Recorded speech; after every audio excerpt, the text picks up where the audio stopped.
5वां T20 match जीतने के बाद सीरीज़ तो हम हार गए, लेकिन उसके बाद टीम की एक मीटिंग हुई है जो तकरीबन आधा घंटा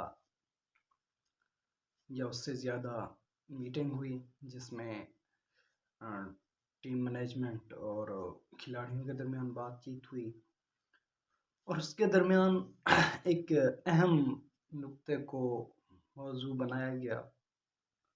एक तो मसला था मिडल ऑर्डर का। आज़म खान को मौके दिए, उन्होंने मिस कर दिए।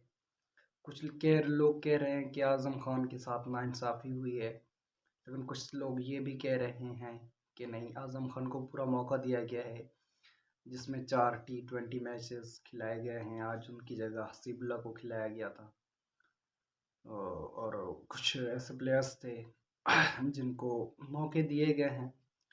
लेकिन सबसे अहम बात जो थी वो थी ओपनिंग जोड़ी।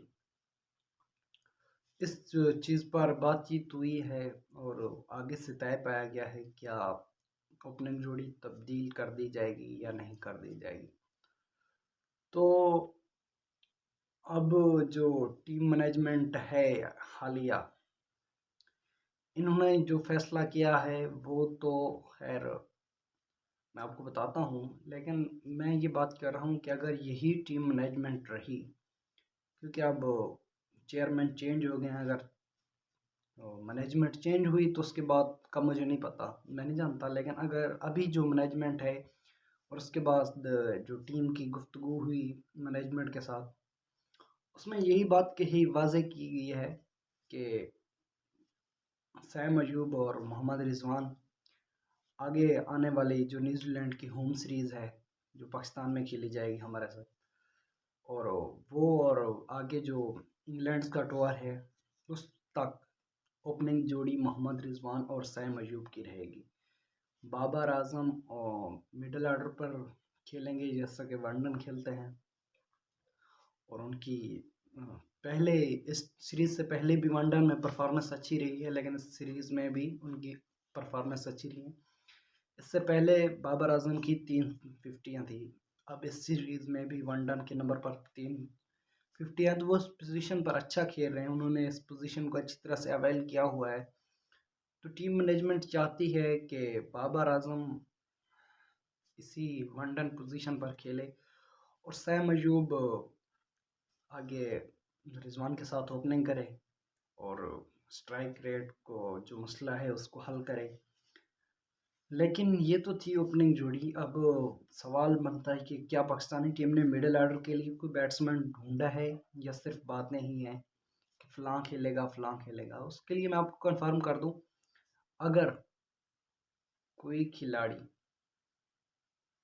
जो अब जिन्होंने डेब्यू किया है, इनमें से किसी की ने अच्छी परफॉर्मेंस की, अगर PSL आ रहा है, PSL में या किसी दूसरे लीग में, तो इनको देखा जाएगा।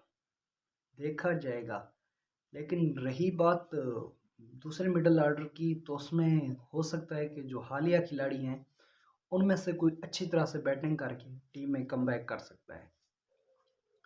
तो अब ये सारी सिचुएशन पूरी आधा घंटे से मैं आपको बता रहा हूँ कि प्लस की मीटिंग हुई टीम की खिलाड़ियों के साथ, और यही मौजू दोहराया गया है बार बार कि क्या मिडिल ऑर्डर का मसला कैसे हल होगा, और ओपनिंग जोड़ी पर भी बात हुई है।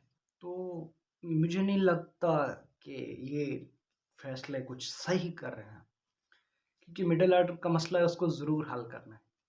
तो उसके फिर सैम और रिजवान की ओपनिंग इमरती, अगर आप ओपनिंग खिलाना चाहते हैं तो सैम को छोड़ें, अब फ़खर जमान को ले आएं, क्योंकि उनका स्ट्राइक रेट अच्छा होता है। अगर वो खड़ गए, ग्रीस पर जम गए, तो फिर मैच विन करके ही छोड़ेंगे। और वो रिजवान के साथ शूट भी करते हैं, क्योंकि उनके ये मसला विकेट वाला नहीं है उनका। अगर खड़ जाते हैं तो फिर मैच विन करके ही आएंगे। लेकिन सैम अयूब को भी आपने बहुत सारे मौके दिए हैं, ऐसा तो नहीं है कि उनको मौके नहीं दिए गए। तो आज की थी एक लिटिल छोटी सी انفارمیشن جو میں نے آپ تک پہنچائی ہے کہ اس سیریز کے بعد کیا اوپننگ جوڑی پھر سے تبدیل ہو جائے گی، لیکن ایسا کچھ نہیں ہونے والا. سیم ایوب اور محمد رضوان ہی اوپننگ کریں گے اور بابر اعظم ون ڈن پر ہی کھیلیں گے.